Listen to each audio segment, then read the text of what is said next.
yang kita cita-citakan tidak hanya akan bisa ditebus dengan salat kita. Surga yang kita cita-citakan tidak hanya akan bisa terbuka pintu gerbangnya dengan saum Ramadan saja.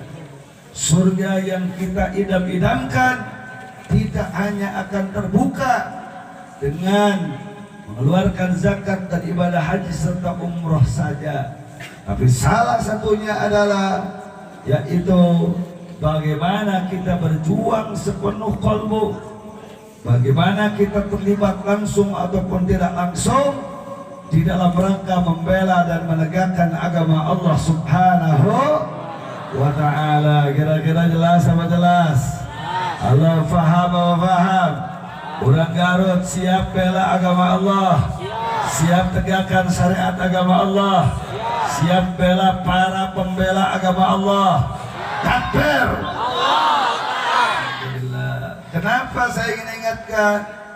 Karena ibu bapak sekalian, Isra dan Mi'raj itu dilatar belakangi oleh sebuah kejadian yang luar biasa.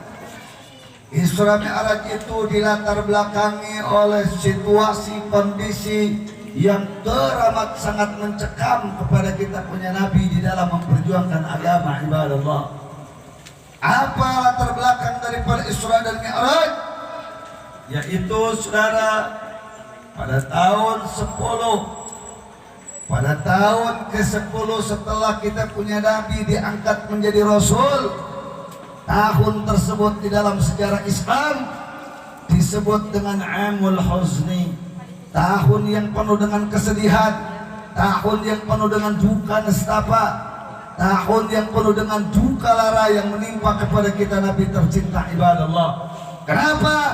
Karena pada tahun yang ke-10 setelah Nabi kita diangkat menjadi Nabi dan menjadi Rasul, Nabi ditinggalkan wafat oleh kedua manusia yang menjadi benteng perjuangannya.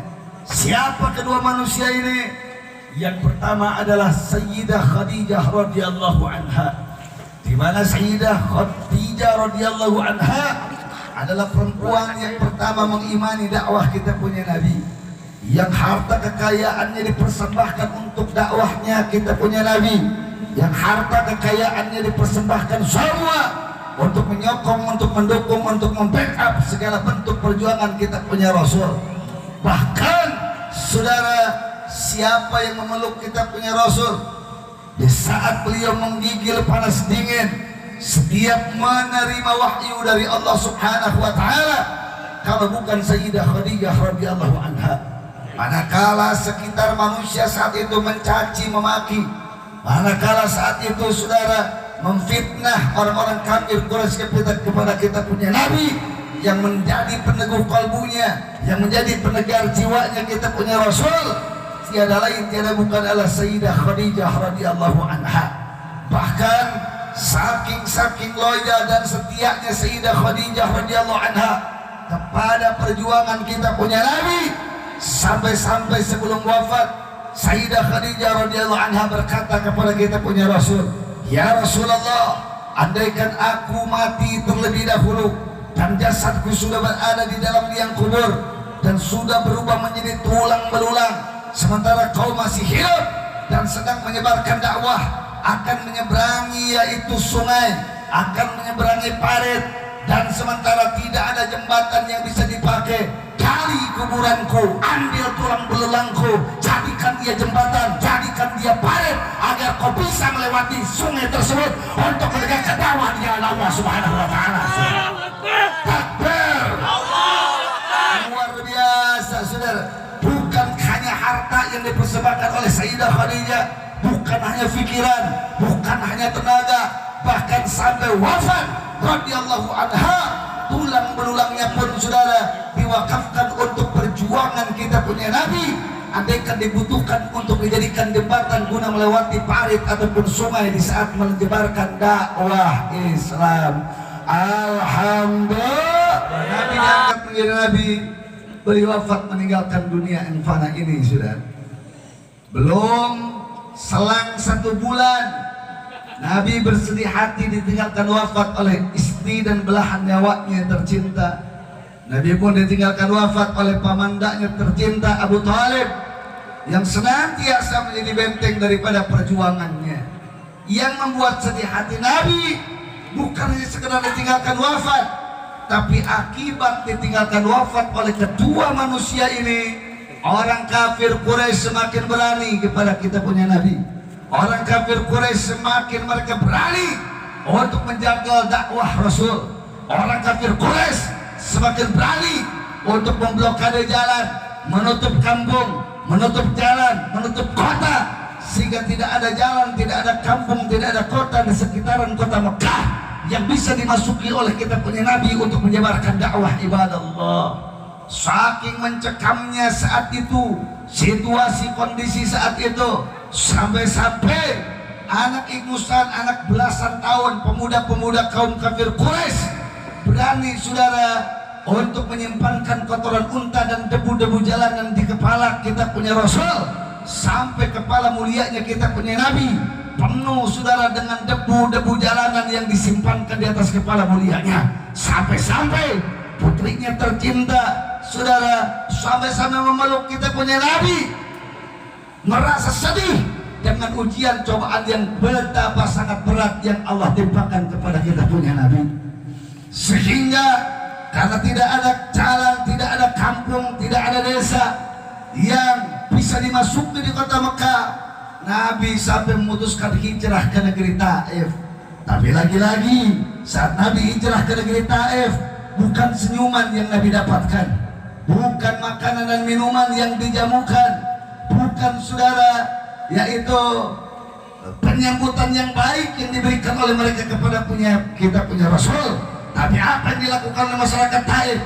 Batu-batu yang keras, batu-batu yang tajam, dari mulai yang kecil sampai yang besar dilemparkan kepada kita punya Rasul, sampai pelipisnya berdarah, sampai gusinya berdarah, sampai mata kakinya berdarah, sampai saudara tulang kering kakinya berdarah, sampai gamisnya yang mulia itu juga penuh dengan darah. Saking beratnya cobaan dan ujian yang menimpa kita punya Rasul. Betul, betul.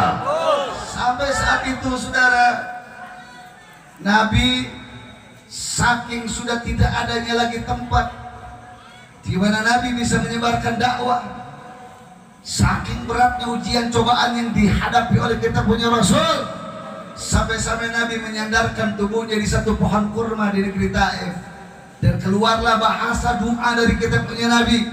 Nabi bersabda, Allahumma inni ashku ilaika du'fa quwwati wa qillata hilati wa hawani 'ala an-nas, anta rabbul mustad'afin wa anta rabbi ila man takiluni ila ba'idin yatahajjaruni aw aduwin malaktahu amri fala ubali in lam yakun alayya ghadabuka lakal utba hatta tarada wa innahu la hawla wa la quwwata illa billahil aliyyil azim.